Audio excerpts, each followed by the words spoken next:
Hello, this is Dr. Nikolai Dugunderson, lecturer at the United Nations, and today I would like to talk about how your PhD journey can transform into the writing of a book. So in other words, what does it take to turn that PhD thesis into a publishable book? There is a process for this particular journey, which comes, of course, at the end of your PhD. So firstly, as you should be able to see from the images before you, to the left, we have the front cover for my PhD thesis, and next to it, the book cover for the published book based on my thesis.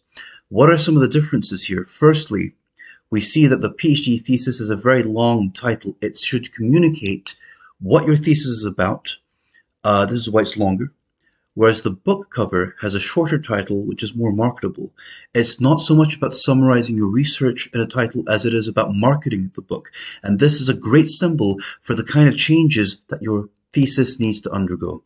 The key issue here is that you are no longer proving that you have original knowledge that's been established. You're an expert now. The focus now is on emphasizing your findings and perhaps why they're important. So what are my top tips for publishing your PhD thesis? Firstly, even at the Viva stage, start to ask questions. You will probably have an external examiner, I think maybe one or two internals as well, depending on your subject. So once you've passed that Viva, when you're still in the room, ask questions, ask them, listen, I'm interested in publishing this thesis. I want to turn it into a book. What changes do I need to make? What edits do I have to go through to transform this thesis into a book? I can guarantee you most examiners as academics, they publish themselves. They've been there. They publish books. For some of them, it's possible that their first book was even their PhD thesis, so they will help you. Your examiners will then give you a list of changes you can make. If you can make those changes, this is tip 2, if you can make those changes during your corrections, do it, because that way you know that it's been done, and when you finish the PhD thesis, when it's finally passed, you're going to be very happy that you made those changes. Often we find that some PhD candidates, when they're done with the thesis, they're exhausted, they want to break, so you're going to end up being tempted not to make those changes that you should be making to transform the thesis into a book. Tip number 3 that I would give to all aspiring authors: when you get rejections, which you will, ask for feedback. Often publishers reject a manuscript simply because it's not suitable for their market, but in some cases it would have gone through the peer review process. This is fantastic.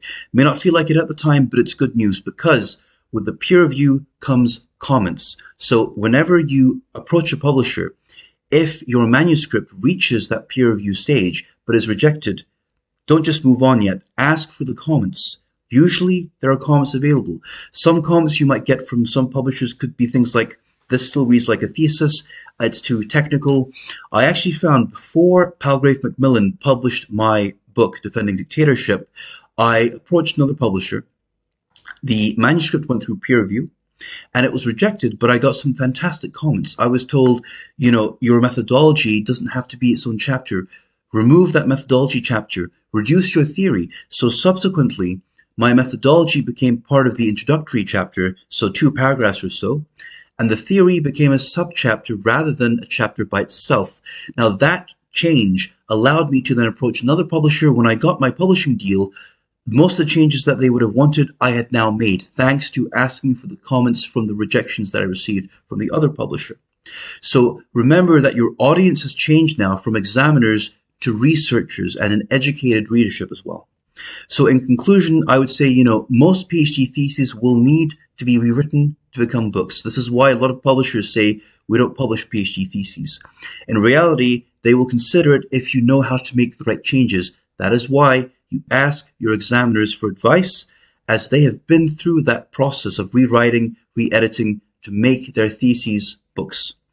Make sure that you implement those changes with your corrections if you can. So in other words, if you are asked to make changes to turn the thesis into a book that would undermine the PhD thesis structure, don't do it yet, but otherwise try to integrate those changes into the corrections that you've been asked to do. And last but not least, always ask for comments or feedback even when you're rejected. I hope this helps all aspiring authors, and I hope that you all enjoy your PhD journey as I did. Thank you. If you enjoyed this video and would like to see more academia related content, then please subscribe to the PhD Place YouTube channel.